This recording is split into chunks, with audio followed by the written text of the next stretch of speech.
je dirais un ouvrage qui n'est pas, qui est tout à fait singulier et particulier dans l'édition française en cette rentrée, hein, puisque c'est pas tous les jours et c'est pas chaque année que un journal inédit paraît, et c'est encore moins habituel que ce soit un journal d'un des principaux dirigeants dans les principaux partis de la vie politique française durant 30 ans. Donc, eh bien, c'était l'occasion, alors peut-être que certainement Pierre Torres va nous le préciser, mais peut-être que l'année 2020, coïncidant avec le centenaire du PCF, peut-être a donné une bonne motivation pour le proposer au grand public et donc le mettre entre toutes les mains, si je puis dire. Voilà, donc c'est pour cette entrée en matière, donc c'est le journal 1952-1964. Donc je vais peut-être ensuite laisser la parole à nos intervenants pour contextualiser, puisque c'est ce travail de contextualisation et de présentation qui effectivement a été effectué par des universitaires, des historiens dans ce métier, mais aussi des historiens qui, je pense, avaient déjà des centres d'intérêt qui leur permettaient, qui les mettaient en situation d'intervenir concernant Maurice Thorez et donc le communisme français. Donc voilà, donc du coup nous avons invité, de ce fait nous avons invité nous avons invité plus précisément les deux co-directeurs de cette équipe qui a travaillé pour faire ce travail de présentation de ce document inédit, de ce document un peu exceptionnel. Les deux co-directeurs, Jean Vigreux et Jean Ducamp ici présents, tous deux historiens spécialistes du communisme, du mouvement ouvrier français, dirons-nous, aussi au sens plus large. Et puis, on excusera Jean Vigreux qui malheureusement, durant la période un peu secouée, et donc, est un peu coincé ces temps-ci. On le salue bien en espérant que tout aille pour le mieux chez lui et pour lui. Il semblerait qu'il n'y ait pas de difficultés majeures, mais enfin, en ce moment, les précautions sont toujours bonnes à prendre. Donc on les a prises, il a bien eu raison, on le salue, mais on aura d'autres occasions de le rencontrer. Il a déjà eu, effectivement, cet entretien dans l'humanité où vous avez pu présenter avec Jean Lima avec Jean Vigreux un peu l'objet et puis comment vous avez travaillé sur cet ouvrage, mais et puis donc évidemment parmi l'équipe d'historiens qui ont œuvré à cette belle présentation et à cette amener toutes les notes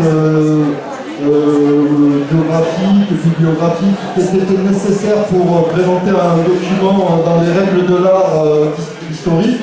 Donc nous avons également invité Héloïse Dreur, qui est plus particulièrement spécialiste de l'histoire, en tout cas des communistes dans la lutte coloniale, l'Algérie en particulier.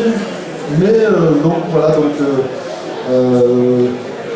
on a reçu hier Alain Ruccio, un collègue, mais en tout cas Héloïse Dreur fait partie de cette génération qui est emmenée notamment par Jean Dumas, qui dans le domaine historique veut et apporte des travaux nouveaux historiographiques, donc on les en remercie. Et puis avec Jean Dumas, c'est pas la première fois qu'on a des partenariats, puisque cet ouvrage est réalisé et édité en partenariat avec l'Humanité. Nous en avons soutenu la parution, donc je le précisais aussi initialement.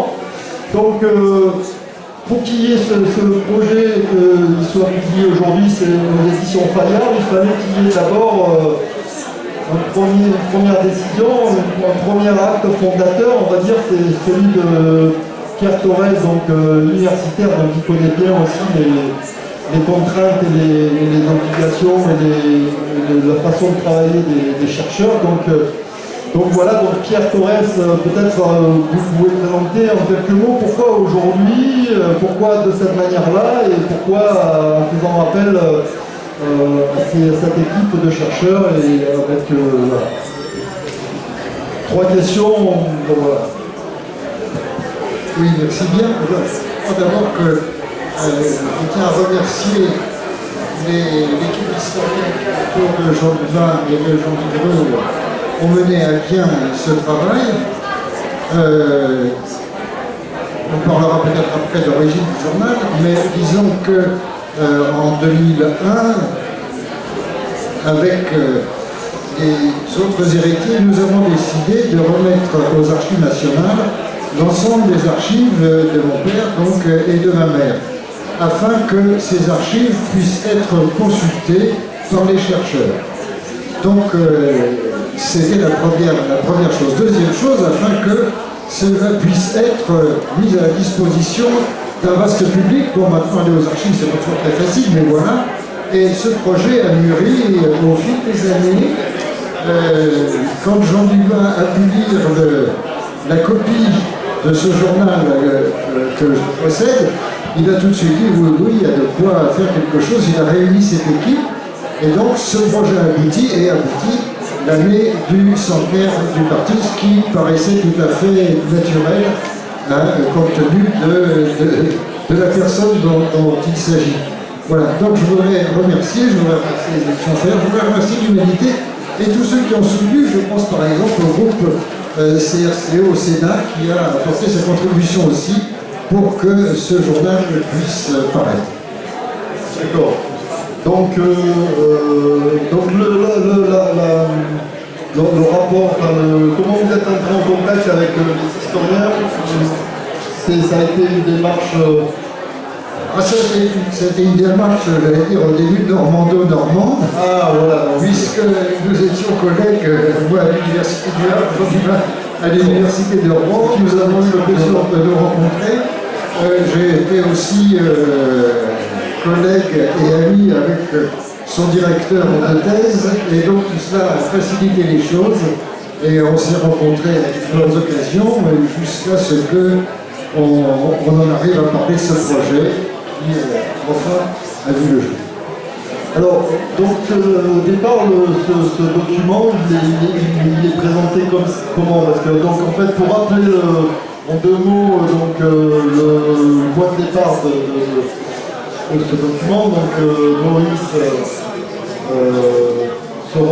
fait une attaque qui le handicape.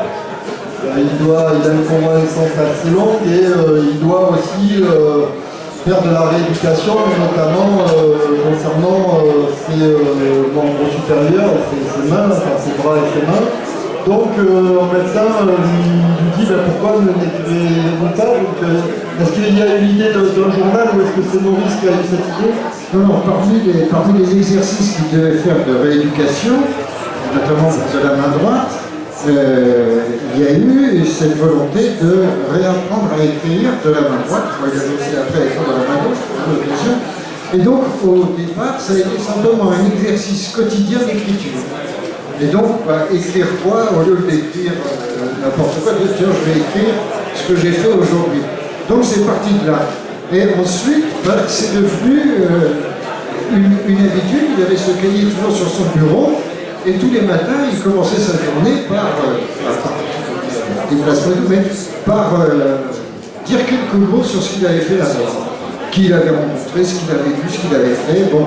Et on voit dans le journal que ça commence, les premières dates, c'est juste une ligne, le début de l'exercice, et à la fin, ça peut être plusieurs lignes et des développements beaucoup plus importants. Mais je ne pense pas que dans son esprit, il y a eu à un moment l'idée je vais écrire un journal. C'était pas ça. C'était je fais l'exercice et je note ce que je fais tous les jours. Avec aussi, je pense, pour cultiver sa mémoire, et peut-être quand on voit certains papiers, avec l'idée d'un jour écrire du nom quelque chose à partir de ça, mais bon, ça, personne ne peut répondre à ça. Donc ce document, il est présenté sous quelle forme? Donc, il y a plusieurs cahiers, c'est ça? Alors il y a plusieurs cahiers, c'est des cahiers d'écoliers. Il y a 5 cahiers en fait, et donc bon, il y a un facsimilé hein, dans l'ouvrage. La date et ses commentaires sur la date passée, y compris avec des allusions à des événements qui se déroulent au niveau soit local, soit national, soit international. Et c'est donc, il y a 5 cahiers au total qu'il a eu le temps de rédiger. Alors peut-être pour aller dans le processus, je dirais, de fabrication de quand on reçoit ces documents, les historiens, voilà, comment on prépare le projet, est-ce qu'on se dit on va pas y arriver tout seul, on fait appel à d'autres chercheurs, voilà, donc oui, il y a la responsabilité là. Oui, absolument. La première chose que je me suis dite lorsque j'ai lu ce journal, n'étant pas spécialiste du Parti communiste, mais davantage du marxisme sur la longue durée, c'est qu'il y aurait au moins 2 choses qui seraient tout à fait passionnantes à présenter à un public, évidemment militant, intéressé par l'histoire du communisme, mais aussi à un public plus large. Je crois que c'est la démarche qu'avait menée la famille Thorez, d'ailleurs, de déposer les archives aux archives nationales et pas celles du parti. 2 choses. La première, c'est qu'on a ici un journal quotidien d'une personnalité qui était, on va dire, longtemps par rapport au traité de pouvoir, le premier opposant au pouvoir français à l'époque, notamment pendant toute une période à De Gaulle, et qu'il y avait toute une série de remarques politiques tout à fait intéressantes sur ce point, et que quelle que soit la valeur de ces appréciations, dont on peut discuter ensuite, c'est une autre question, il y avait là un document historique susceptible d'intéresser un public large, passionné par l'histoire des origines de la Ve République, car, on ne va pas rentrer dans le détail, c'est 52-64, l'année 1958, Pierre vient de le rappeler. Au début, on voit que les premières années, c'est un exercice. En 58, l'exercice est bien maîtrisé, si je puis dire, et on rentre dans le vif du sujet. Un moment clé de l'histoire de France, un moment clé, évidemment, de l'histoire de la guerre d'Algérie, et toutes les remarques sur la politique à ce moment-là ont un sens ou un intérêt pour qui veut comprendre ne serait-ce que la nature du régime dans lequel nous évoluons encore. Ça, c'est la première chose. La deuxième chose concerne davantage l'histoire de la culture communiste, de l'histoire du marxisme, n'étant moi-même pas, contrairement à Jean Vigreux, un spécialiste de l'histoire du PCF. Ce qui est particulièrement intéressant à suivre, ce sont, autre chose, hein, mais je dis ce qui m'a marqué de prime abord, ce sont ces lectures. Thorez maîtrise très bien le russe, pour des raisons liées évidemment à la solidarité avec l'URSS, mais Thorez apprend le latin, on voit ce cheminement assez passionnant. Thorez n'est pas un homme politique de second plan qui n'a que ça à faire d'apprendre le latin, de lire tel ou tel ouvrage, etc. Pas exactement. Et là, vous pouvez suivre ces lectures. La culture classique, certes, les débats marxistes de l'époque, avec les limites de Thorez, bien sûr, mais tout de même, on les voit, on les comprend. Il y a des annotations. Il y a une appréciation évolutive de Sartre, positive, puis plus négative, pour toute une série de raisons. On va discuter avec ceux qui s'intéressent de ces questions-là. Et donc, partant de là, ce journal qui en plus a un côté très vivant. Vous savez, moi je ne suis pas très amateur, il y a des grands amateurs de cela, de lecteurs de journaux quotidiens d'hommes politiques, c'est pas spécialement mon truc en plus à la fin, effectivement. Mais je me suis dit là, on tient quelque chose qui nous éclaire sur ce qu'était évidemment la politique du Parti communiste à l'époque et des remarques un peu plus personnelles, que ce soit parfois assez désincarné de Maurice Thorez, et on comprend mieux ce qu'était la culture communiste à l'époque où, voilà, je le rappelle à des gens qui le savent très bien, mais tout de même, c'était le premier parti de France en termes de militants, et pas loin d'être le premier parti de France en termes électoraux, et surtout le premier parti de gauche et de très loin à ce moment-là, et pendant quasiment toute la période considérée.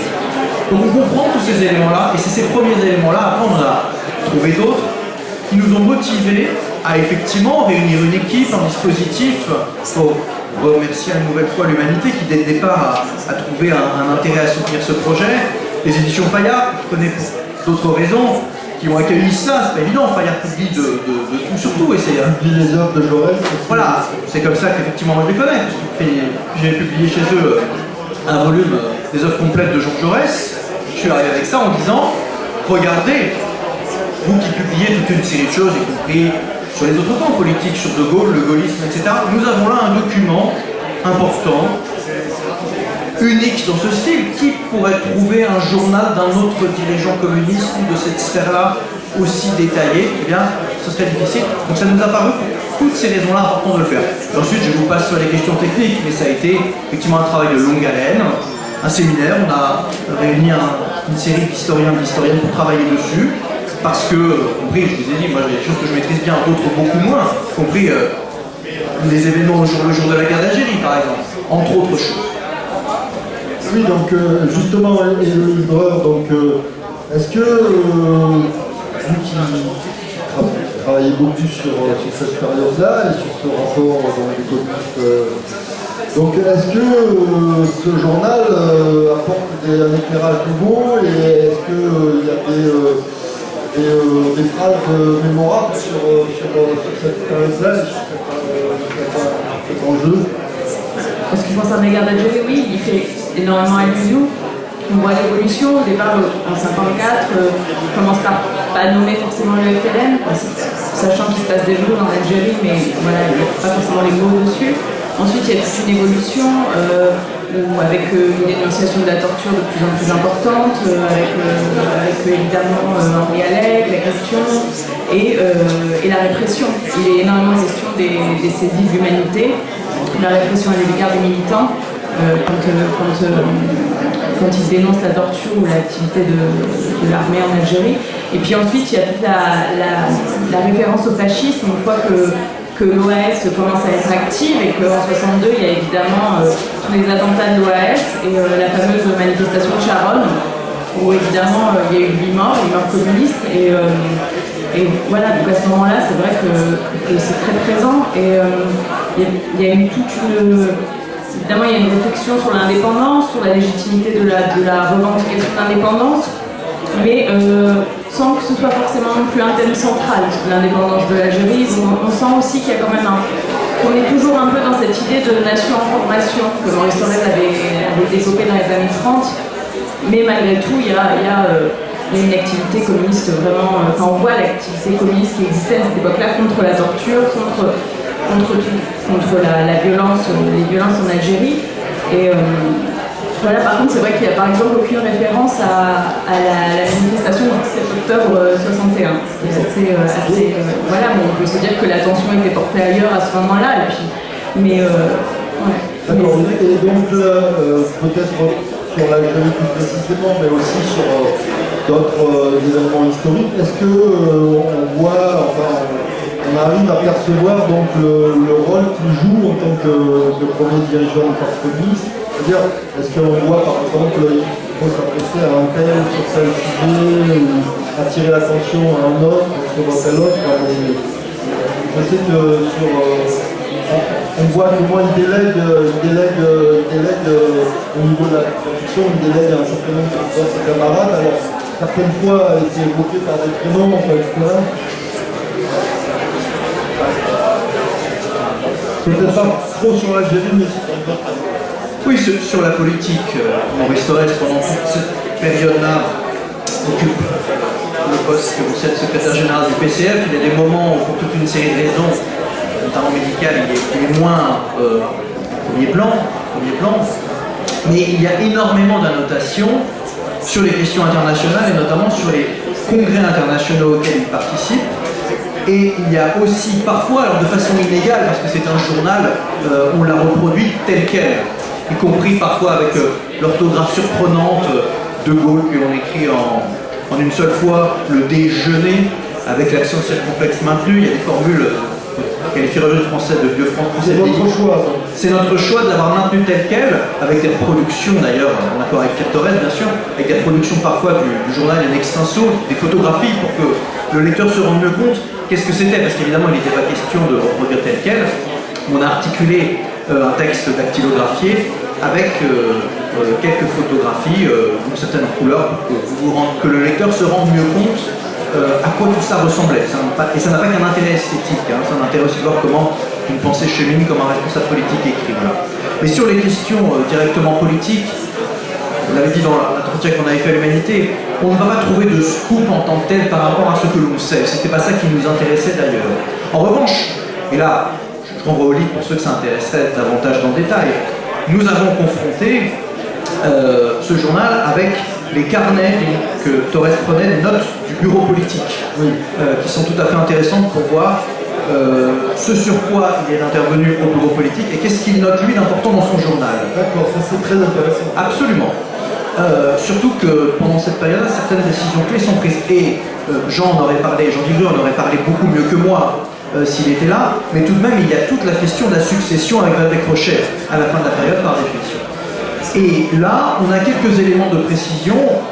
Bon, oui, pour vous résumer les choses de façon très très lapidaire, il y a un petit débat quand même entre historiens sur cette question, c'est est-ce que Torres a voulu tenir le gouvernail jusqu'au bout en ne laissant aucun espace jusqu'au plus tard possible, ou bien est-ce qu'il a préparé le terrain pour Valdec, avec toutes les conséquences que ça sur un certain nombre de questions. Et là on voit bien que, forme de concertation, de mise en avant de Valdec, assez tôt par rapport à ce que d'autres historiens peuvent affirmer. Ça ne chamboule pas tout, mais c'est intéressant. Et surtout qu'encore une fois, et je me tais, parallèlement à ces processus politiques, c'est toujours interrompu par des lectures. Paf. Et là, à ce moment-là, on voit apparaître notre ami Claude Mazouric, qui est encore parmi nous, et qui est évidemment jeune à ce moment-là, et qui écrit ses premiers ouvrages sur le babouisme, sur la Révolution française. Et c'est parmi les dernières annotations de Torres sur des ouvrages, c'est celui-ci, il y en a d'autres, hein, bien sûr. Il y a Vurusser, qui entre-temps avait disparu, l'historien soviétique d'Aline et d'autres. Mais voilà, cette articulation-là qui est vraiment intéressante. Puis quelques éléments, Jean le disait dans l'UMA, sur les rapports avec Picasso et le art, qui sont parfois compliqués. Et là, on peut repérer, parce qu'il y a des dates précises sur quand est-ce qu'il a vu un tel. Ça ne veut pas dire qu'on a toujours les informations sur ce qui a été dit. Et voilà. Alors, oui, voilà, mais Pierre Torres, donc peut-être, en fait, ça permet aussi de rentrer forcément dans l'intimité de Maurice Torres. Donc vous-même, bon, ben, vous l'avez lu à Sciences. Oui, non mais ça, moi c'est une période. Vous l'avez découvert quand le journal? J'ai toujours. Oui, vous l'avez lu, j'ai lu. Quand vous avez pu, j'ai été témoin. Vous avez pu lire de manière consciente. C'est très tôt en fait. Oui. C'est. Il n'a pas été relisé quoi. Ah non, pas du tout. Mais bon, ma-même était un peu la gardienne du temps. Elle partait de cette idée que je ne laisserais consulter les archives qu'aux gens qui, à ses yeux, méritaient de les consulter. Parce qu'elle avait eu avec une personne une archive qui avait disparu, enfin bref. Et donc, nous, après son essai, on dit non, il faut que ça aille aux archives nationales, c'est une personne de dimension nationale, donc voilà. Mais ce journal, donc, on le connaissait. Mais c'est vrai qu'on l'a lu aussi, enfin moi je l'ai lu avec un autre regard aussi, à partir du moment où j'ai commencé à avoir des commentaires des historiens, ce qui m'a beaucoup intéressé, parce qu'il y a des choses, bon, j'étais tout petit, moi je ne suis pas historien, je suis géographe, mais ce que je veux dire, c'est qu'il y a des choses, par exemple, qui depuis longtemps me chagrinaient, comme je lisais ou que j'entendais ici ou là, hein, que Torres et Khrouchtchev ne pouvaient pas se voir, ils ne savaient pas. Or, moi j'avais le souvenir d'enfants, d'adolescents, le seul dirigeant soviétique avec lequel on avait des relations familiales, c'était Khrouchtchev et sa famille. Bon, et donc quand on dit qu'ils ne savaient pas, et quand ils étaient ensemble, c'était vraiment très fraternel. Enfin, et y compris avec, enfin, j'ai souvenir de discussion, mon père disait à Khrouchtchev, Nikita, vous voulez faire du maïs, tu veux faire du maïs en Biélorussie, c'est complètement idiot, il ne faut pas faire ça. Bon, et une autre personne aussi, ça peut expliquer, ça apparaît dans le journal parce qu'il est très souvent là, c'est Vinogradov, qui était ambassadeur de l'URSS pendant l'arrivée de Gaulle au pouvoir des années 60, Et avec Vinogradov, ils avaient vraiment aussi des rapports, et nous, on avait des rapports familiaux. C'est-à-dire qu'on connaissait la famille, c'est des seuls, je veux dire. Et ça, je pense que c'est aussi quelque chose à mettre au dossier par rapport à un certain nombre de choses. Je pense que chez certains, il y avait cette idée Torres de stalinien, donc forcément, il est pas que chauffe. Or, ils étaient, au contraire, moi, c'est des souvenirs que j'en ai, extrêmement proches, et avant tout sur une question qui était décisive, je pense, pour l'un comme pour l'autre, et pour les deux parties à cette époque-là, c'est-à-dire la coexistence pacifique. Et ça, je pense aussi que ça apparaît dans le journal, tout ce qui se passe, tout ce qui met en péril, et tout ce qui met au contraire, tout ce qui permet de faire un pas vers la coexistence pacifique et souligner de ce journal. Ça, je crois que c'est important. Alors après, le reste de l'intimité, c'est toute l'intimité familiale. Et aussi, bon, parfois c'est un peu triste, il parle de ses vieux copains qui, voilà, je l'ai connu en 1920, il a été en 1925 responsable de telle fédération, parce qu'il avait une mémoire étonnante, hein, ça c'est vrai, quand on se baladait en France, qu'on faisait souvent, quand même, désormais, quand il avait des réunions, bon, ah ben là, il y a un tel qui a été élu conseiller général il y a année et tout, et si on avait le temps, on passe le voir, parce qu'il parfois donnait des... Alors, je me souviens d'arriver dans des mairies de petits bourgs, où il y avait un maire communiste, et arrivant là, est-ce qu'un tel est là? Ah ben non, oh, c'est Maurice, bon, on va l'appeler, etc. Enfin bon, il y avait aussi ce lien avec les gens, et ça fait partie de son intimité. Je reviens à ça à propos de la culture communiste, c'est-à-dire que l'intimité, elle était à la fois familiale, certes, mais elle était aussi fraternelle avec les militants communistes qu'il connaissait. Alors, c'est intéressant ce que vous dites, dans le sens où, alors peut-être vous allez plus loin de ce que vous avez dit en disant ça m'a permis quand même de le relire un peu différemment après avoir échangé avec les historiens. Donc, sur quels aspects notamment? C'est des choses qui vous avaient échappé parce que, ou alors ça vous permet d'avoir un regard avec plus de recul, puisqu'il y a des historiens mettre le doigt sur telle et telle... Deux choses. Première chose, le fait que ça puisse intéresser d'autres gens que les proches. Ça, c'est le premier, on s'y tient, il y a quand même quelque chose. Bon. On savait quand on était gamin, moi j'allais au Lyon, tout ça, je savais ce que faisait mon père. Mais enfin, avec le recul, ça prend une dimension, parce que moi j'étais là-dedans, donc c'était naturel, quoi, qu'il y ait du monde dans les réunions du parti et tout, qu'il fasse son discours, bon, ça me paraissait, bon, c'est la vie de tous les jours. Quoi.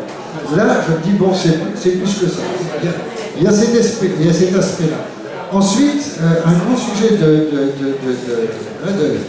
de satisfaction là-dessus, c'est que, bon, le fait de donner les archives et de donner accès, et le journal fait partie de cela, aux historiens, c'est de livrer ça au débat des historiens. Et ça, bon, moi je suis très mal placé pour entrer dans ça. Je suis trop partie prenante, même si je ne jouais aucun rôle, mais j'étais témoin. Donc le témoin, il peut apporter quelque chose. Et c'est vrai que parfois ça a permis d'éviter quelques confusions sur quand il n'y a qu'un prénom, qui ça peut être.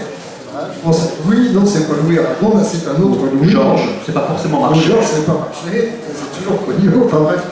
Donc des petites choses comme ça. Mais à part ça, de voir l'analyse, le commentaire que font les historiens, je trouve que c'est extrêmement enrichissant.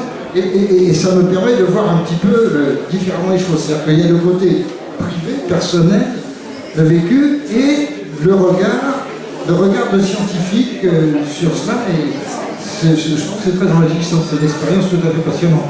Alors, et de votre côté, Jean-Dumas et Loïc, donc ce rapport avec quelqu'un de très proche d'un document, je ne sais pas si vous avez déjà cette expérience par le passé, donc on fait l'histoire de quelle manière, donc en ayant un témoin, un des premiers témoins directs, alors peut-être Loïc. C'est vrai qu'on a beaucoup travaillé ensemble sur le texte, du coup, parce qu'on a beaucoup travaillé en aller-retour, finalement, parce que j'ai fait la transcription, et ensuite, c'est vrai que par moments, il y avait des choses où on avait des trous, et c'est vrai que ça arrive quand on consulte des archives, et là c'est vrai que c'était quand même très bien d'avoir quelqu'un qui avait un regard, enfin, qui avait écrit des choses et qui connaissait très bien tout ce qui s'était passé, et c'est vrai qu'il y avait... Mais il y a plein d'aspects intéressants. Dans le journal, il y a aussi une grande place qui est donnée à la géographie et au voyage, vraiment où il détaillait tous les voyages qu'il faisait, que ce soit autour de en Île-de-France, que ce soit dans le sud, mais que ce soit aussi les grands voyages en Union soviétique, en bateau. Et ça, c'est des périples qui sont très détaillés. Et d'ailleurs, on a joint des cartes à la fin du journal pour essayer de se repérer. Très bien fait, parce que vous n'avez rien oublié pour montrer justement toutes les dimensions de ce journal. L'enjeu était de rester au plus près du document original tout en le rendant accessible au plus grand nombre. Et c'est vrai qu'on a respecté le texte, on a gardé la syntaxe, on a gardé l'orthographe, on a gardé les mots soulignés. On a juste, il y a eu la traduction du russe et du latin qui a été apportée, mais le texte reste très très proche de celui des carnets. Jean-Nima, vous voulez apporter vous aussi une précision? Alors, Pierre vient de me souffler, alors je précise déjà sur les cartes que Pierre Thorez est géographe. Du coup, ce qui a facilité la cartographie, voilà, faciliter les choses. Bon, moi-même n'étant pas très bon en géographie. Donc en fait, c'était un chercheur supplémentaire qui a œuvré aussi à l'ouvrage. Voilà, tout à fait. Double casquette. Oui, il y a une chose que Pierre vient de me souffler, qui est très importante aussi, c'est que comme nous avons respecté le journal, que nous avons dactylographié donc de manière très fidèle, compris dans parfois ses coquilles, etc., nous avons aussi reproduit les citations en langue étrangère, et la plupart d'entre elles sont en russe. Thorez, évidemment, lisait le russe, peut parler très bien, et donc nous avons fait un travail de retranscription du russe et de traduction des citations. Et comme vous pouvez l'imaginer, il y a parfois du russe descriptif, du voyage, etc., mais il y a du russe avec des fortes connotations politiques, notamment lorsqu'il lit la revue au français communiste, la revue officielle du Parti communiste de l'Union soviétique. Et il lit évidemment beaucoup les classiques en russe, alors parfois même Marx Engels, puisqu'il repasse par le russe pour lire sa contexte inédit, bref, et surtout pendant une longue période, Lénine et Staline. Et là, dans la façon dont on a pu traduire certaines citations de Lénine, moi je le savais d'avant, de discussions relativement informelles, mais là on a pu le vérifier parce que Pierre a pu nous aider évidemment pour les traductions du russe vers le français. Vous avez une édition, pour ceux qui le savent, des œuvres complètes de Lénine qui avait été dirigée initialement par Roger Garaudy, donc les fameux volumes verts, pour ceux qui la connaissent. Et donc c'est une traduction qui avait été revue, relue, etc. Et en repartant du russe, et en montrant Thorez dans son contexte, on voit bien que certains textes de Lénine qui sont connus en français sous une traduction autorisée ont été considérablement, c'est pas allégés, mais rendus soft, comme disent les jeunes aujourd'hui, par rapport à ce qu'était le texte à l'époque. Mais Thorez, quand il lit en russe la citation, évidemment, la signification est en russe, il ne s'adresse à personne, il s'adresse qu'à lui-même, puisque c'est son propre journal. Donc en traduisant cela, bon, il y a un enjeu un petit peu érudit de montrer comment était le texte, mais derrière il y avait des enjeux politiques parfois extrêmement chauds. L'autre point, très brièvement, l'avantage d'un journal comme ça qui fait l'histoire de la Ve République au jour le jour, à partir de 58. Vous avez compris que j'ai eu plutôt les années à partir de 58 à m'occuper, bref. Mais il y a tout un débat, notamment avec des personnalités politiques qui ont une postérité bien plus importante aujourd'hui que Thorez. Je pense à quelqu'un notamment comme Pierre Mendès France, alors qui d'ailleurs lui pour le coup joue plutôt un rôle avant 58, mais qu'importe. Et vous savez qu'il y a eu un débat sur la paupérisation du prolétariat à l'époque dans les rangs communistes, mais plus généralement dans la gauche française, avec des affirmations de Thorez sur le fait que la paupérisation continuait, etc. Beaucoup de critiques ont été faites là-dessus. Là aussi, les faits sont là, les opinions des uns et des autres sont exposées, chacun se fera son opinion. Et ce qui est intéressant, c'est qu'on se dit, oui, ce débat, c'est un vieux truc. À l'époque, parallèlement, on m'avait demandé de trouver s'il y avait déjà eu un débat autour du Capital de Marx à l'Assemblée nationale en France. Moi, j'étais bien embêté, je me dis, si je vais regarder aujourd'hui, ça va être vite fait, je pense qu'il n'y aura pas de problème. Mais il faut constater que le débat sur la paupérisation, à ce moment-là, Thorez et Mendès France par brochure interposée, qui pour la plupart sont des interventions faites à l'Assemblée, Thorez fournit des arguments dans le journal, sont fondées sur des citations extrêmement méticuleuses de Marx, issues du Capital, sur non, Marx a dit qu'à un moment donné, il y aurait paupérisation du prolétariat, et que c'est la tendance fondamentale du capitalisme. Mendès France, lui, prenant entre guillemets le contre-pied à partir d'autres citations. Ça, par exemple, le débat Thorez, Mendès France sur Marx, vous demandez aujourd'hui qu'est-ce que c'est que ce machin.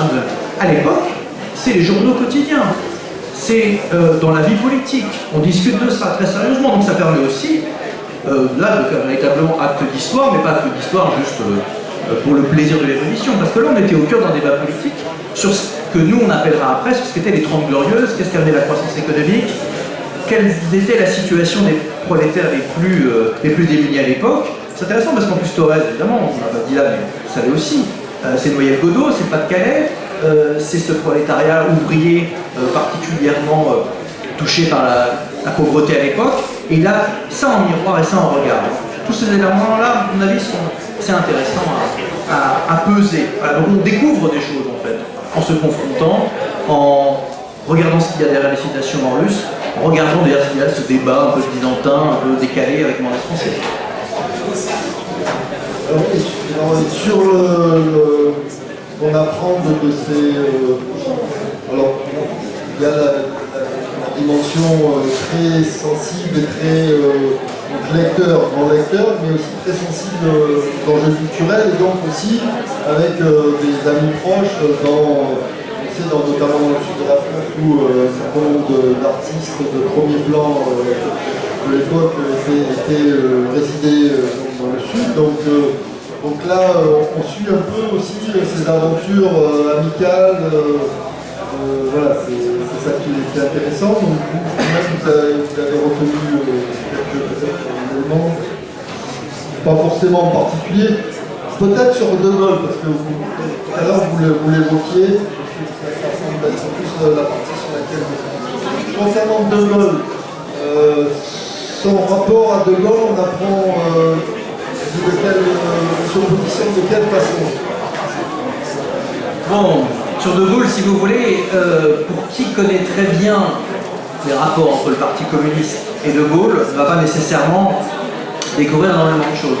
Ce qui n'est pas inintéressant, c'est les allers-retours. Bon, la vision est globalement très négative. Je rappelle, le PCF fait une campagne très hostile à De Gaulle lorsqu'il revient au pouvoir à ce moment-là. Le fascisme ne passera pas, etc. Et De Gaulle est assimilé à un nouveau Bonaparte, voire un général fasciste. Et il n'y a pas une grande partie de la gauche française à ce moment-là pense et affirme cela. Ce qui n'est pas inintéressant, c'est que quelques années après, on a beaucoup d'années exactes glissées dans le journal, De Gaulle publie ses mémoires, qui sont, je vous rappelle, encore un grand best-seller aujourd'hui. Ça s'est réimprimé avant de finir. Et De Gaulle donne son avis, pour la première fois sur Thorez publiquement, qui est un avis circonstancié. Avec De Gaulle dira qu'à une époque, s'il avait eu la possibilité, il aurait fusillé Thorez comme déserteur, de ce qu'il avait fait. Il était parti à Moscou pendant la Seconde Guerre mondiale, mais qu'en revanche, il avait été un ministre d'une certaine manière exemplaire sur un certain nombre de points. C'est la formule de Gaulle, bon, je la paraphrase de mémoire, il a servi la France et ça me suffit. Et là, on a quelques remarques assez acerbes et ironiques de Thorez sur la perception qu'a De Gaulle de lui, mais c'est la première réaction de Thorez à ses mémoires. Et ces mémoires de Gaulle, c'est vraiment quelque chose, c'est un texte extrêmement lu, diffusé. Donc là, on n'a pas une révélation en tant que telle, mais on a quelques remarques tout de même sur celui qui est, je rappelle, l'homme politique préféré des Français, etc. etc. Donc on a un suivi de ça. Dans le background de dirait-on en anglais moderne. Exactement. J'ai déjà dit soft tout à l'heure, donc j'arrête. Voilà, j'espère que Francis comprend pas trop. Donc, sur peut-être Pierre Thorez, donc vous-même, vous disiez, vous le voyez écrire dans le journal, etc. C'est toujours à la même heure qu'il écrivait. Ouais, en général, il avait le matin, je savais quand il n'y avait rien de particulier, 7h moins le quart, il était levé, 7h30, il était en train de lire l'humain.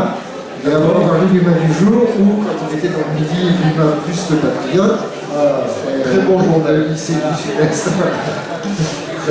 Bon, il écrivait sur main. Ça, c'était la tâche du matin avant de se lancer dans ses autres activités. Donc c'était parce que lorsqu'il pouvait, il essayait d'avoir une vie assez régulée. Moi, ce qui me surprend a posteriori, quand je lis le journal aussi, c'est l'activité qu'il avait dans les années, début des années 60. Quoi. Bon, 52, non, mais à partir de 58, il n'arrête pas de se déplacer, réunions de ceci, réunions de cela. Enfin, il est tout le temps absent. Moi, je regarde le souvenir petit qu'il était quand même assez souvent à la maison, mais c'est vrai, je l'étais tout seul, ils n'étaient pas là. Bon, quand les parents essayaient d'avoir un dimanche par semaine pour qu'on se voit, par mois, pour qu'on puisse se voir, bon, c'était ça. Mais je veux dire aussi d'autres choses, moi, qui m'ont... Bon, je suis géographe, hein. Donc, ce qui me souffle, il passait l'hiver donc dans le sud, au Canet, au Cannes. Et là, il y a plusieurs hivers de suite, pratiquement tous les hivers, il parle de la neige. Il neige pendant plusieurs fois par an sur la Côte d'Azur, à la fin des années 50, au début des années 60. Et là, bon, le changement climatique, je veux dire, c'est pas... Là, on a aussi, il y a des petites choses comme ça. C'est-à-dire que ça peut se lire sous des tas d'angles complètement différents. Il y a des tas d'informations qui sont vraiment disons. Bon, et moi, ça me conforte. Ça aussi, c'est un aspect assez amusant. Bon, la mémoire est toujours sélective, la mémoire... bon, voilà. Mais là, il y a quand même des choses dans la mémoire que je retrouve. Alors, c'est un peu rassurant parfois pour soi-même. On se dit, bon, je n'ai pas trop déformé les choses, puisque c'est écrit là, donc je dois en avoir conservé une mémoire assez précise. Mais vous parliez des artistes en particulier. Bon, pendant longtemps, donc, Picasso était quasiment voisin, enfin il habitait à 10 minutes. Et bon, bah, de temps en temps, il débarquait à la maison, bonjour, Maurice Hédard, oui, bon, tu vas rester à dîner avec nous, oui, avec l'accent circonflexe, un dîner. Bon, et on restait là, et Picasso, c'était, ou inversement, hein, ou quand il recevait d'autres gens en dessous, d'autres camarades, tiens, on va aller voir Picasso, et on débarquait chez Picasso, et nous, les enfants, quand on était là, on débarquait aussi, donc ça faisait partie du quotidien. Il y avait une relation et des choses. Moi, je vais parler de moi là, mais c'est de là qu'un jour il se promenait avec Picasso. C'était Picasso à Louvin, et il y avait des paysans qui travaillaient plus bas dans un champ, et Picasso s'arrête et dit, écoute, on entend les voix. Ici, on entend les voix. C'est humain et tout. Tu vas dans les villes, tu n'entends plus la voix des gens, pas d'autres bruits. Et il conclut, bah, c'est ça l'art abstrait. Moi qui étais petit, là, quand on montrait de l'art abstrait, je disais, bon, qu'est-ce que ça représente? Et là, c'est une révélation. Ces choses toutes simples comme ça, c'est la chance d'avoir connu des gens comme ça, c'est sûr. Non, c'est pour dire que vraiment, ils parlaient de tout et de rien. Ils étaient copains pour la même chose. Non pas Fernand Léger, qu'il a connu, mais très peu, mais après, avec Nadia Léger et Georges Fauquier, bon, ça, Nadia a été aussi très proche. Bon, puis bien d'autres. Louis et Elsa, on disait à la maison, bon, ça, c'est des gens qui étaient dans le quotidien familial. Donc, voilà. Ça fait partie du passage, et ça, bon, je ne sais pas si ça se sait, mais bon, là c'est l'évidence même.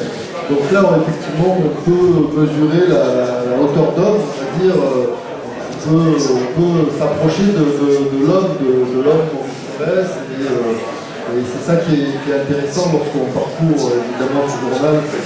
Et ensuite, il y a aussi le recul historique. Donc, on est en cette année de centenaire. Bon, j'ai eu l'occasion aussi déjà de poser la question dans l'humanité. Mais donc, pour rappeler peut-être à ceux qui ignoraient, ou en tout cas, donc Maurice Thorel, donc, sur ces 100 ans de communisme, c'est quand même 3 bonnes décennies. Et c'est l'élément un peu fondateur de la matrice communiste française. Donc peut-être Jean Dumas, alors c'est vrai que Jean Vigreux, qui est beaucoup plus fait notamment biographique sur le pays, mais on fait appel à l'historien là. Non mais bon, sur cette question de commémoration, d'ailleurs, il y a l'année 1960, par la force des choses dans le journal, et il n'est pas inintéressant de voir comment le parti, le PCF, se célèbre, s'auto-célèbre à ce moment-là, et Thorez y accorde une importance toute particulière, et notamment se remémore, ça correspond avec les décès, je ne me rappelle plus les noms, mais de certaines personnalités régionales qui comptaient beaucoup pour lui, quand il fait les voyages d'ailleurs dans le Nord-Pas-de-Calais, se remémore souvent ce premier moment du communisme qu'il a connu. Oui, évidemment, alors Thorez a ensuite vous savez que l'enterrement de Thorez est très spectaculaire, on a des images vidéo qui sont désormais digitalisées que l'on peut consulter. En 64, pendant la période où il a dirigé le parti, de 30 à 64, évidemment, le moins qu'on puisse dire, c'est que les difficultés ont été nombreuses, que cette histoire est évidemment aussi celle de l'histoire du stalinisme, mais que c'est malgré tout l'histoire où le moment historique où le Parti communiste occupait une place absolument centrale dans la vie politique française. Non pas qu'il l'ait perdu juste après la mort de Thorez, bien évidemment que le processus a été beaucoup plus compliqué que cela, mais on ne perd pas de temps, à mon avis, à revenir sur ces années clés fondatrices. D'autant que, c'est pas la question qui m'a été posée, mais on me l'a déjà posée plusieurs fois, donc pourquoi anticiper une autre? Ah, mais vous, dommage, il n'y a pas le Front populaire, parce qu'évidemment, on pense ascension de Thorez, ascension du PCF, beaucoup de gens attendent les origines, donc il est à partir de 1930 principal dirigeant du parti, et ce qui fait sa grandeur, si je puis dire, et sa célébrité, sa notoriété, même auprès de gens hors des circuits communistes, c'est l'alliance de Front populaire. Mais ce qui est justement intéressant, parce que là on est quand même au cœur de la guerre froide, au cœur d'un parti qui est un parti oppositionnel, je l'ai dit par rapport à De Gaulle, c'est qu'il y a cette nostalgie, qui n'est pas une nostalgie très ancienne, de la période de Front populaire et de l'idée du programme commun.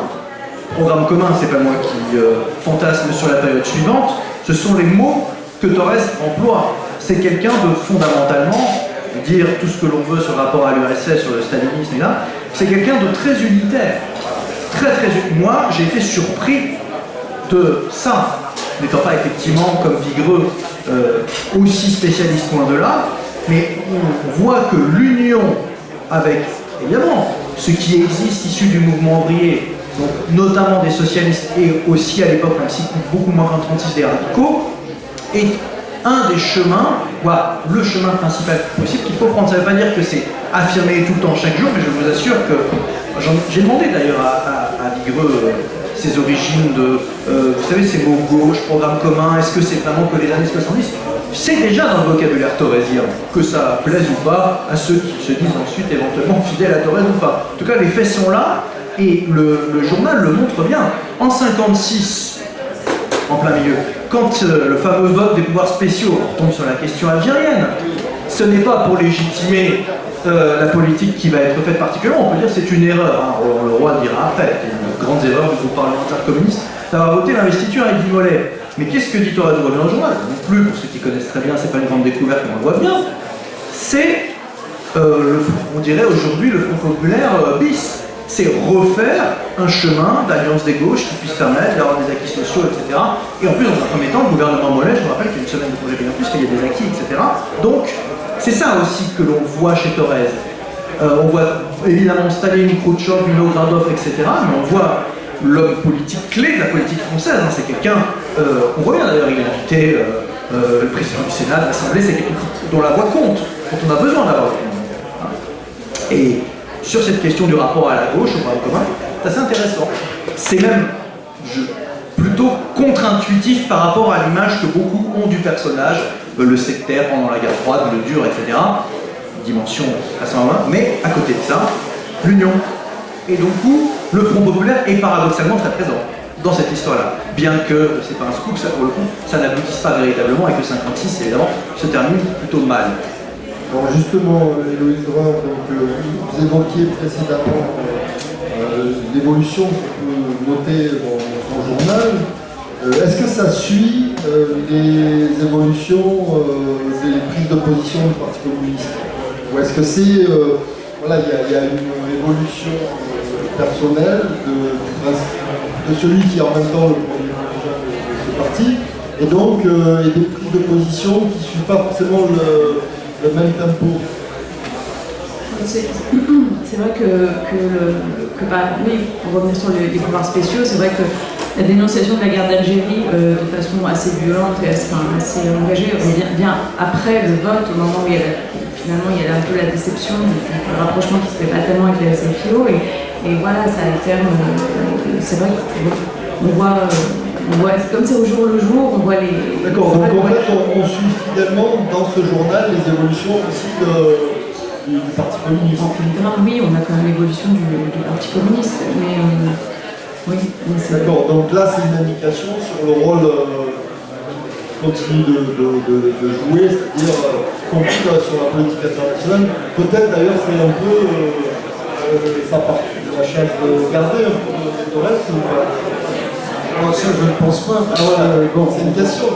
Non, mais on voit par exemple que régulièrement, alors après on va dire, on va faire ça, j'en sais rien, mais État socialiste, mais avant tous les comités centraux, le camarade chargé du rapport de remontée au comité central vient le voir.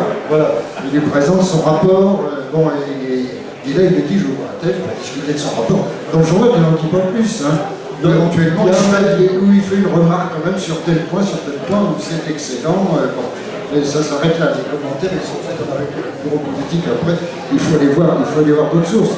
Bon, je ne pense pas qu'il y ait quelque chose qui soit... Non, parce qu'il suivait de très près tout ce qui se passe.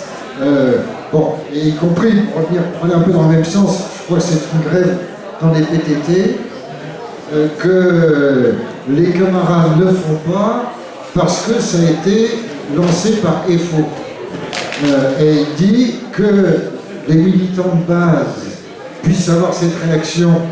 On ne va pas y aller parce que c'est EFO qui a lancé, ça se comprend. Que les dirigeants communistes soient sur cette ligne-là, ça c'est une faute politique grave.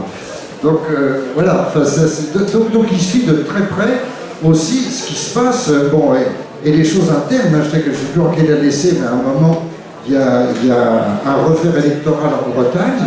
Il le note avec grande précision et il dit qu'il faut absolument qu'on voit ce qui se passe. Non, il suit ça de très près en fait. Y compris ce qui peut paraître des petits événements, mais qui étaient à ses yeux des indicateurs très précis. De même qu'il se dit, ça c'est après les pouvoirs spéciaux, chaque fois qu'on gagne dans des élections partielles, y compris un conseiller général au détriment des socialistes. Alors que toute la droite, à ce moment-là, vote contre le candidat communiste.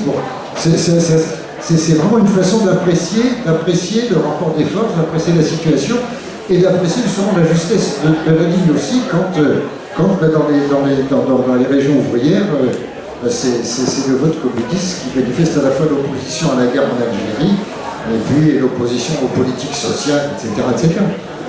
Donc, on parlait aussi, on évoquait les débats qui peuvent avoir lieu sur ce document historien. Donc pour l'instant, il n'y a pas eu forcément de discussion avec d'autres historiens,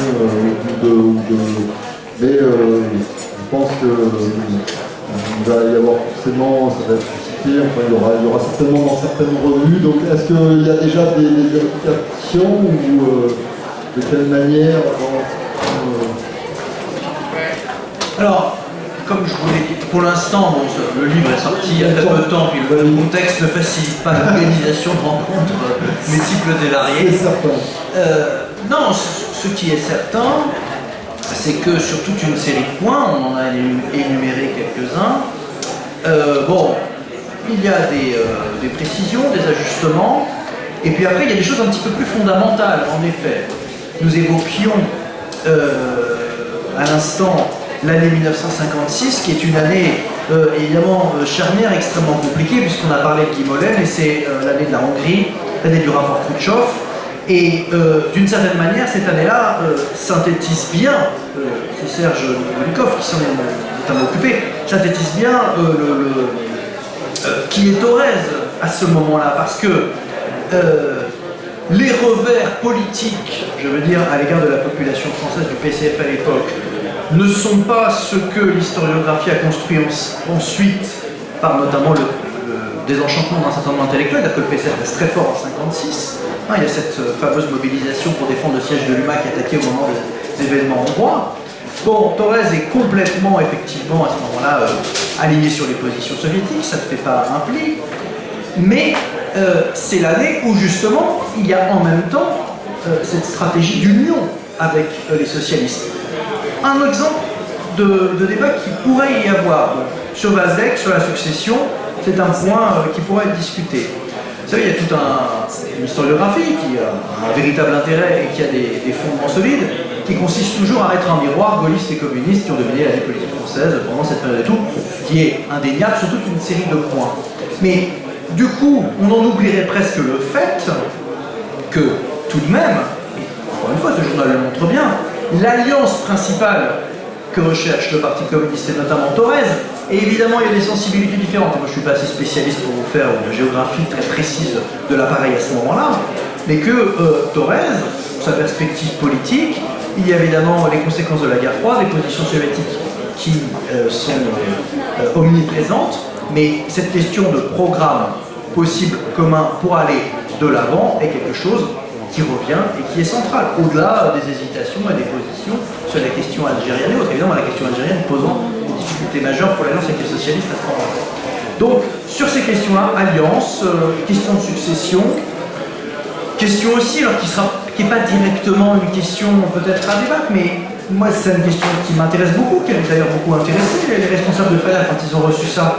Qu'est-ce que c'est la culture moyenne d'un homme politique des années 50-60? La culture au sens, est-ce qu'ils lisent vraiment, à part le journal, le politique, à part les informations, quel est le temps qu'ils peuvent consacrer à la lecture? Alors, Thorez est-il ou pas un cas singulier exceptionnel? Il est incontestablement par certains aspects, mais ce serait à vérifier, à confronter avec d'autres aussi.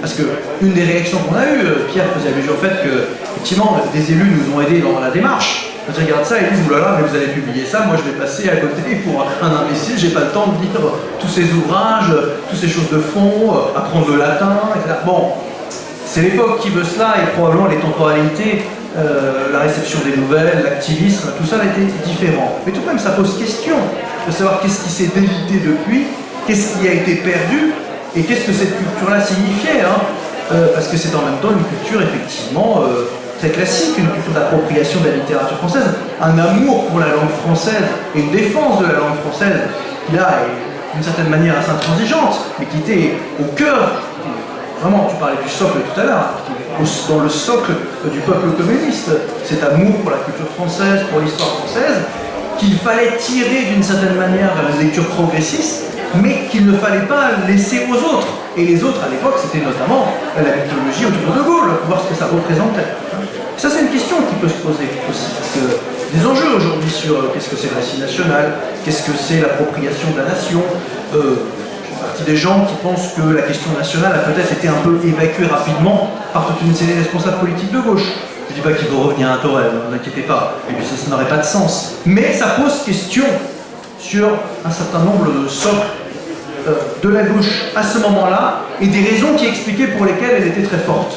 Ça ne veut pas dire qu'on résoudra tout à partir de là, ça se saurait, mais c'est quand même des questions importantes. Notamment le rapport, voilà, le rapport à la langue, à la culture, à l'histoire, est omniprésent. Ne serait-ce que par justement cette question de vouloir écrire un journal, bien sûr, mais aussi dans ce qu'il lit, dans ce qu'il retient, avec des limites incontestablement, mais aussi avec une forme de grandeur qu'il faut, à mon avis, être en capacité de penser avec le recul historique, mais quand même, ça mérite attention. C'est mon point de vue. J'ai déjà posé la question également dans l'entretien dans l'humanité, mais je la repose parce que tout le monde ne l'a pas lu et peut-être que vous compléterez aussi.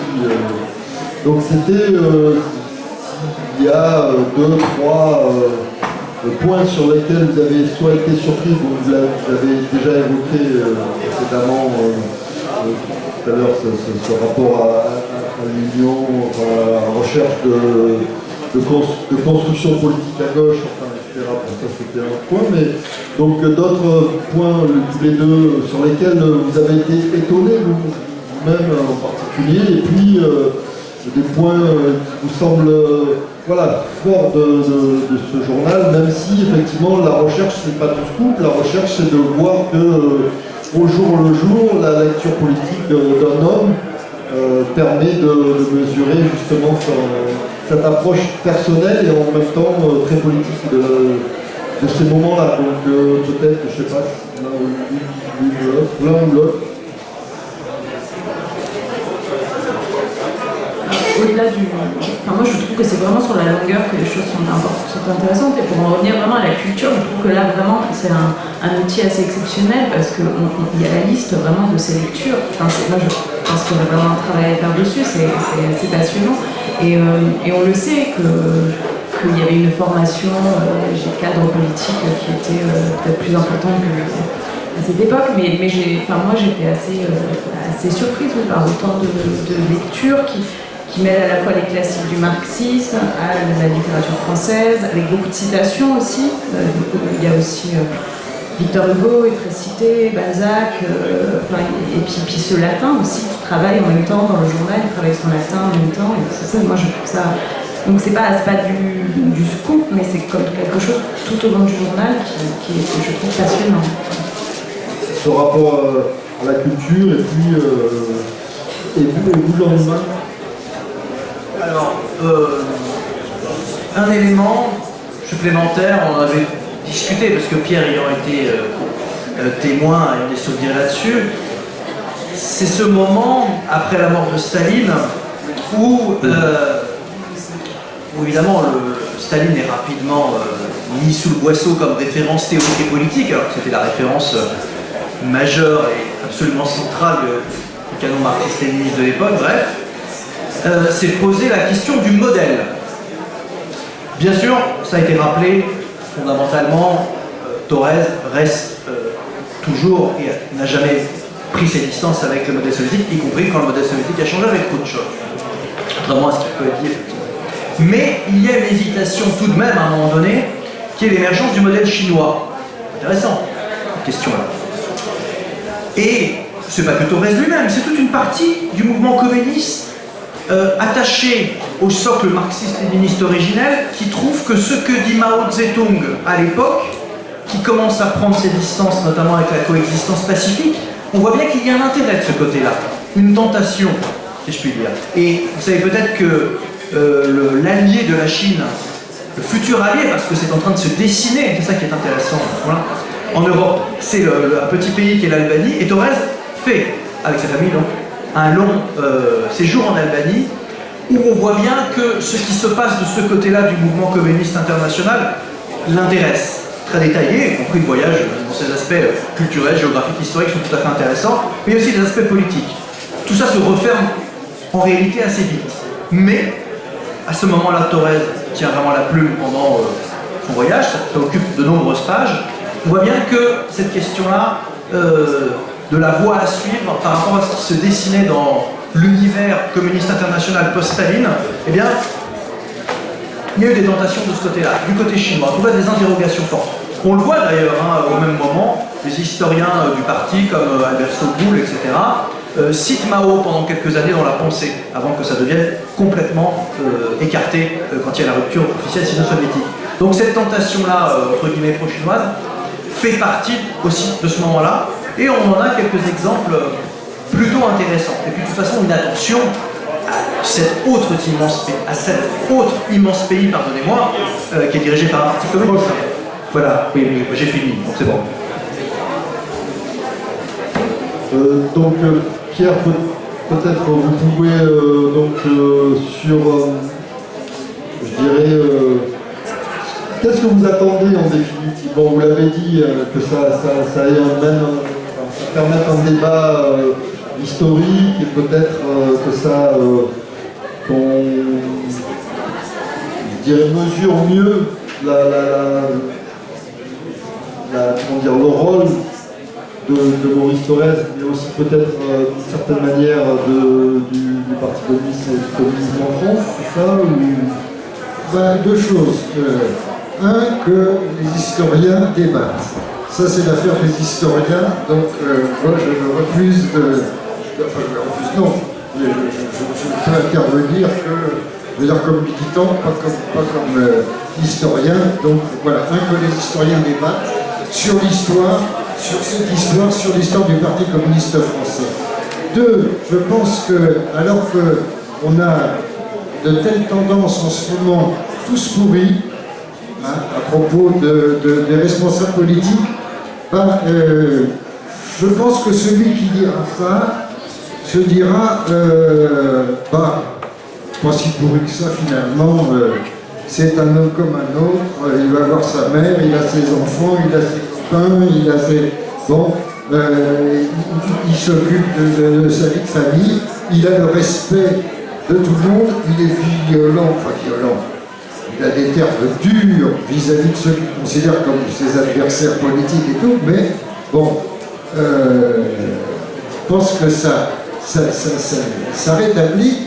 Alors, je ne veux pas dire à l'inverse tous bien, mais je pense que là, c'est un exemple, et un exemple de ce qu'un peut être, parce que je pense que c'est intimement lié un dirigeant communiste dans ces années-là. Et que donc, les communistes sont quand même des gens peut-être un peu singuliers, parce que moi je pense qu'il est très représentatif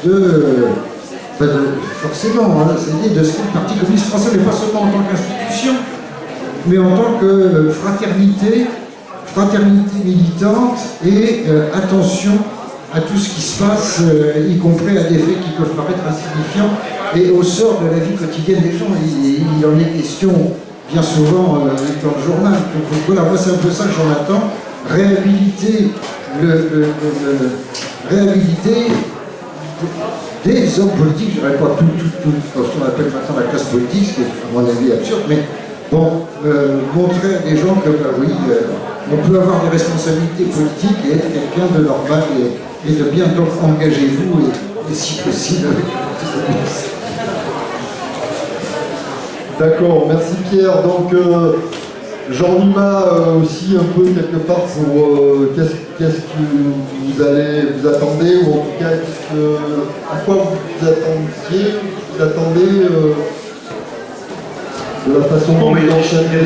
il y a des choses auxquelles on s'attendait qui ont déjà eu lieu. Par exemple, hier dans le Figaro Magazine, un compte rendu assez long, le journal de Thorez, tant mieux, par Jean Sévilla, collègue, qui réaffirme une thèse assez classique que Thorez était entre guillemets un homme de Moscou et un peu point barre, quoi, avec voilà. Et ça, il y aura des choses comme ça. Et si je puis dire, c'est de bonne guerre, c'est le débat. Non, ce à quoi on peut s'attendre, je pense qu'il y a deux niveaux. Il y a le niveau, effectivement, Pierre le rappelait, des historiens, y compris quasiment d'érudition. Évidemment, la guerre d'Algérie occupe dans notre imaginaire commun une place très forte et singulière. Donc toute précision sur la position de ce qu'était le premier parti de gauche à l'époque, CCF, sur la guerre d'Algérie, et on voit là, Loïs l'a dit, moi je ne connais pas suffisamment dans le détail, y compris l'historiographie récente, mais il y a des questions à préciser sur les oscillations, les attitudes du PCF sur l'Algérie, l'importance que ça a occupé, toutes ces saisies de l'UMA aussi, hein, c'est quelque chose d'abord, c'est quand même soutenu par l'UMA, c'est parce que l'UMA occupe évidemment une place centrale. Et on voit bien que, quoi que l'on pense des positions et des oscillations du PCF à l'époque, c'est quand même un parti d'opposition, et un parti d'opposition qui rencontre des gros problèmes.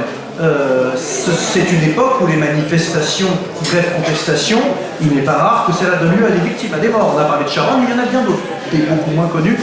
Et tout ça est noté quotidiennement. Telle manifestation, tant de morts, tel ouvrier, etc. Ça pose des questions très importantes.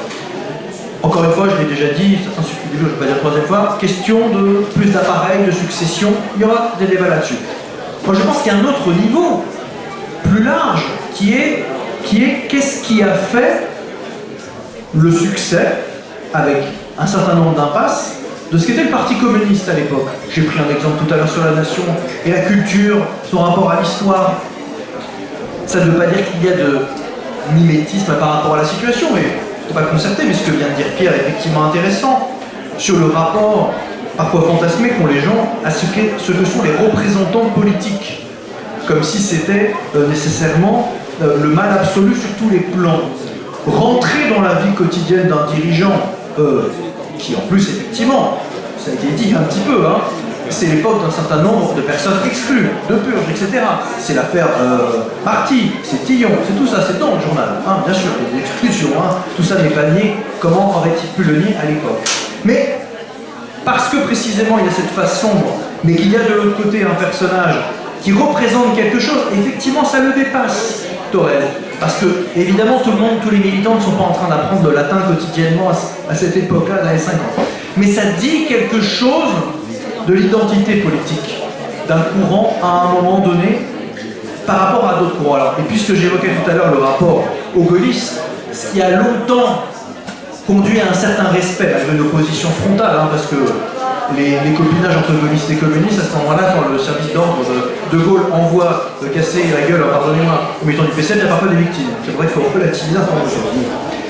Ce qui a valu le respect, y compris des autres camps politiques, c'était ces questions-là. Y compris ces questions culturelles, pas uniquement, ils sont cultivés, ils lisent beaucoup, mais ce que ça représentait plus profondément dans la société française à ce moment-là.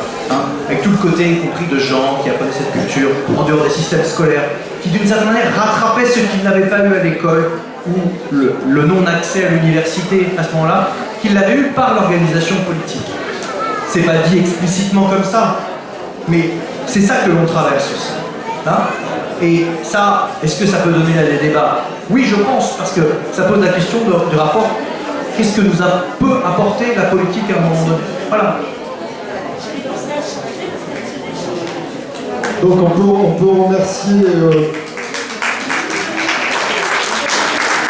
les invités. Ce qu'on peut préciser également, c'est que donc tout ce travail-là qui est fait, qui est présenté là avec ce journal, donc qui a été édité fin août, enfin dans la période effectivement. C'est un peu différent, c'est un peu l'édition autrement, comme la fête de l'humanité autrement. Donc je sais qu'il y a beaucoup de choses qui avaient été repoussées, mais c'était prévu de cette manière-là. Donc là au moins vous aviez pris le bon créneau, vous avez choisi le bon créneau. Donc ça c'était, donc il n'y a pas eu de retard. Enfin ça s'est fait comme c'était prévu. Donc ça c'est donc on peut dire que ça s'inscrit dans un foisonnement cette rentrée 2020. On a fait trois séries quand même de rencontres avec une quinzaine d'interlocuteurs quand même, dont Serge Volkov qui filme là pour la Fondation Gabriel Péri, qui est un peu aussi la cheville ouvrière de tout ce qui se fait à l'occasion de ce centenaire, donc en termes de partage de l'information, hein, puisque le site de la Fondation Gabriel Péri fait un gros travail. Là, je sortirai en plus une nouvelle publication, puisque Cause Commune a édité aussi un numéro spécial janvier-février, qui a été un peu moins diffusé, forcément, puisqu'il y a eu la période, donc c'est Cause Commune, la revue du PCF 100 ans d'histoire.